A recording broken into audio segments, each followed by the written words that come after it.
Hello， 大家好，我係阿飛啊。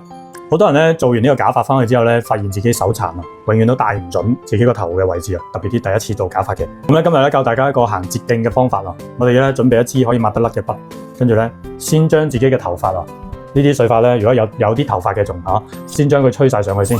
咁額頭咧基本上碎髮咧你吹起咗啦，係嘛？攞支筆之後咧喺自己嘅鼻梁呢度以上嘅中心點咧呢個位置啊。即係要黐嘅地方，咁你黐肯定黐呢度噶嘛，唔係黐喺頭髮嗰度噶嘛，你就先定一個點，係嘛？呢個定一個點之後咧，佢嘅正中間呢個位置咧，你都定一個點。嗱，我哋睇翻啊，呢個位置都定一個點。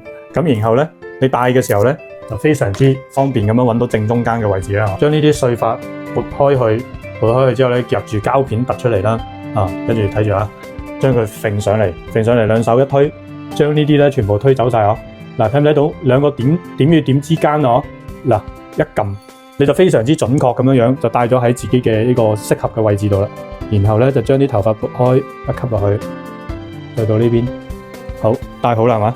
後邊一夾，呢個方法咧可以令到你咧快速咁樣可以戴準自己假髮要戴嘅位置，係唔會歪唔會偏。因為咧假髮嘅話咧，你戴歪戴偏咧係非常之尷尬，佢有啲過渡嘅位置同埋個髮型歪咗之後咧，一眼就睇得出假，咁你就好尷尬啦，係嘛？嗱 OK 啊，而家戴咗上去之後咧，我哋就可以噴翻啲水啦。跟住咧就去做你想要做嘅任何造型就 OK 啦。先吹俾大家睇下我呢個髮型。嗱 OK， 睇個效果啊。左邊嗰度都係好自然嘅，係嘛？戴好之後咧，就將自己想要嘅髮型咧吹好就 OK 啦。如果大家都對假髮有興趣嘅話咧，可以點我頭像聯繫到我。